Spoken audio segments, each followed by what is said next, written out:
In every single lesson that we do in a day, there should be time where students are not allowed to talk and it is your turn to talk. And in that moment, in that modeling moment, we are giving the students a peek inside our brain.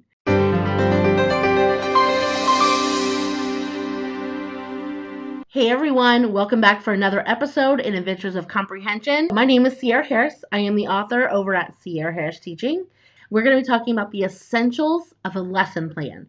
If you have not already, drop me a comment below and let me know that you're here. Please say hi, tell me what grade you teach and where you're from. All right, let's jump right in.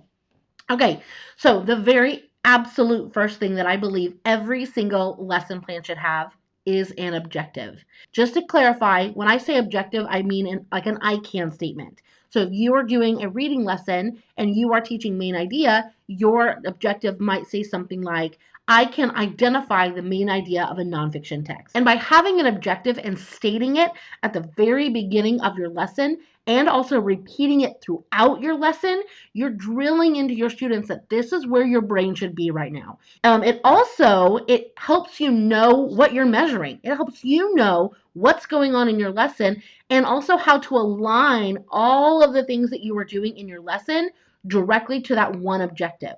Essentials in lesson plans. Number 2 is modeling.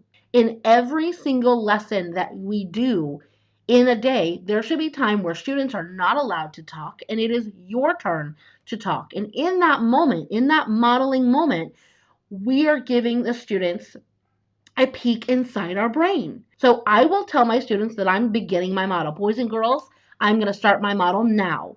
And that means they know that I'm showing them step by step what to do, what to say, how to think, how to write, all of it. Every little bit that they are going to be asked to do, I am showing it at least 1 or 2 times.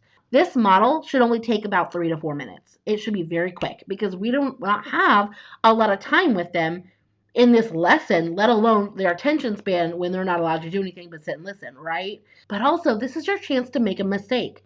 Make a purposeful mistake in your lesson, in your model for students to see and then see how you went about correcting that mistake. Essential number 3 is to follow a routine or a process in your lesson. And my process, believe it or not, was the gradual release of responsibility. I did the I do, we do, you do, and I lived by that. And I absolutely wholeheartedly believe that my students were able to succeed because of that. The I do is the model. That goes right back to what I just mentioned. I do it. I do it for you. Then the we do, I actually split into 2.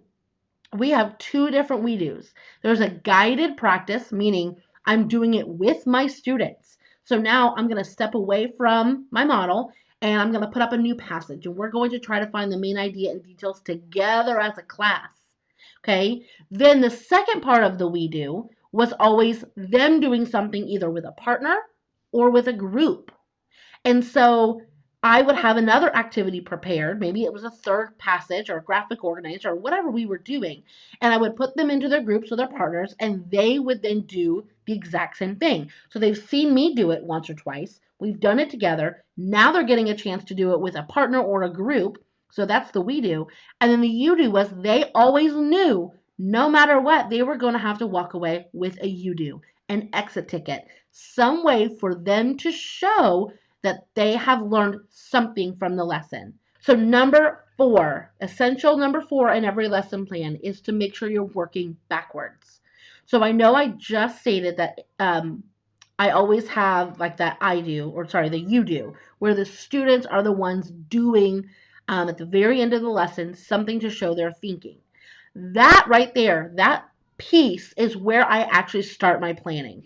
At the end of this lesson, what do I want my students to be doing? What kind of thinking do I want them to show me? I take that and I work backwards from it. So because this is what I want them to walk away doing, then this is what I want me to model. This is what I want us to do together. This is what I want them to do with a partner. Therefore, they should be able to then successfully meet this objective at the end.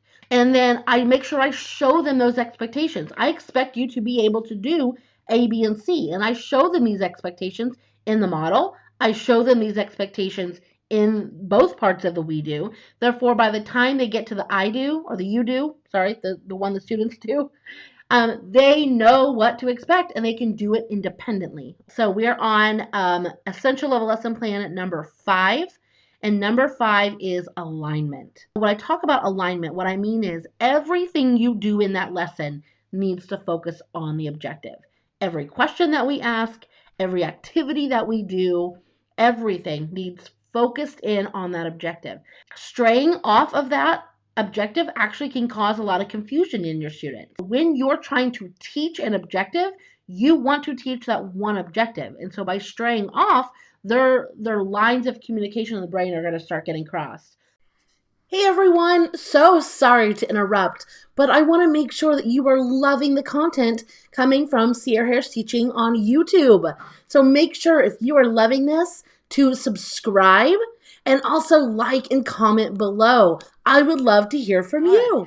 So number 6 is a manageable chunk of learning. So when I'm planning out my lessons, and I think about what I want them to learn, I always think, do I need to drill this down even more? This is where a lot of my philosophy with teaching reading comprehension comes into place. If you know anything about how I teach comprehension, you know my 5-day formula. You know that I expose first, then we analyze, then we evaluate, then we prepare, and then we apply. I have learned that manageable chunks is so important to teaching.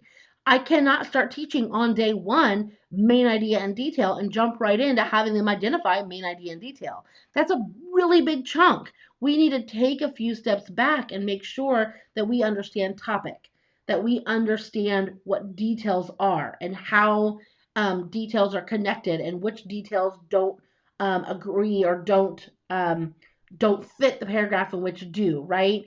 Which are important, which are not important. Then we need to understand how these details and what they have in common. Like there's so many steps to one skill that we need to know the prerequisites. We need to know how to break that down, and we need to be able to give that in a very manageable chunk. Next part of the lesson plan that I will not teach without is 100% participation. When I'm planning my lesson, even before I teach that lesson, I look at that lesson plan and I go, will every single student have an opportunity to think out loud, to speak, and to show their work in some way before I ask them to do the exit ticket?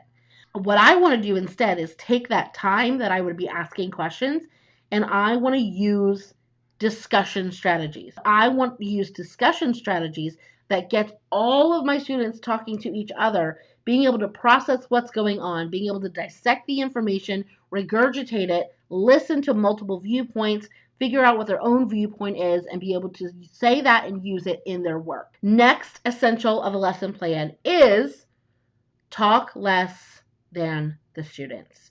If we want all of our students to be able to have the opportunity to talk at some point, then clearly my voice has to turn off and their voices have to turn on. We need to use those conversational strategies like the fishbowl. Fishbowl is a great one. If you don't know what that is, you can easily Google it. Or inside-outside circles is another one that's super quick and easy. You can do in 5 minutes. The more that they talk, the more that they will take in, the more that they will listen, and the more that they remember. And that is scientific. The next essential is complex questions. So when I plan out my lessons, I know that I want to at least plan 2 or 3 very deep, open-ended questions that are aligned to my objective, right? That I'm going to ask at some point in my lesson that are going to allow students to really think. Maybe they need to talk through it to even be able to answer the question. All right.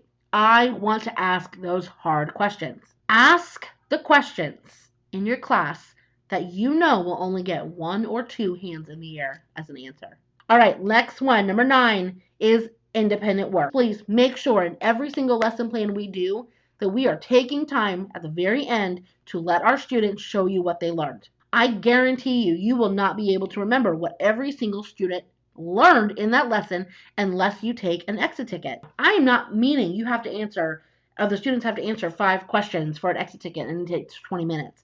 It can be one single question. Write it on the board, answer it on Post-it note, turn your Post-it note in, please. But at the end of the day, I want to be able to go through those Post-it notes and go, these 5 students need this, these 7 students have got it, these 3 students need an intervention because they are lost, and the rest of the students are on track. Boom! I have data to use that took me 3 minutes to analyze. I can use this data in tomorrow's lesson. I can intervene these students before the end of the week when I give the assessment. I have so much now that I can do because I took the time to give an assessment, right? And the students know that you're going to give these because you've made it a process in your routine that we talked about earlier, right? We are ready finally for number 10. Last one. Differentiation. Differentiation does not mean that you have to have a different lesson plan or even a different activity for every single student. We need to remember that in order for Tier 2 to work, Tier 1 must come first. But in your lesson for differentiation, you can easily differentiate through grouping. You can differentiate through the questions that you ask certain students. You can differentiate through the specific activity that you give. Maybe you give your lower half of your students a little bit smaller or shorter passage than you do your higher students. Easy to differentiate, but everyone is doing the exact same objective because that is a Tier 1 objective. That's about it. You're going to see your students grow so much more if you keep your standards high. So I just went through 10 different essentials of a lesson plan. So if you have any questions, please, please, please ask. If you have anything you would like to add, please add it below in the comments. Well, thank you so much for joining. I hope you took away a little bit or a lot of it of information.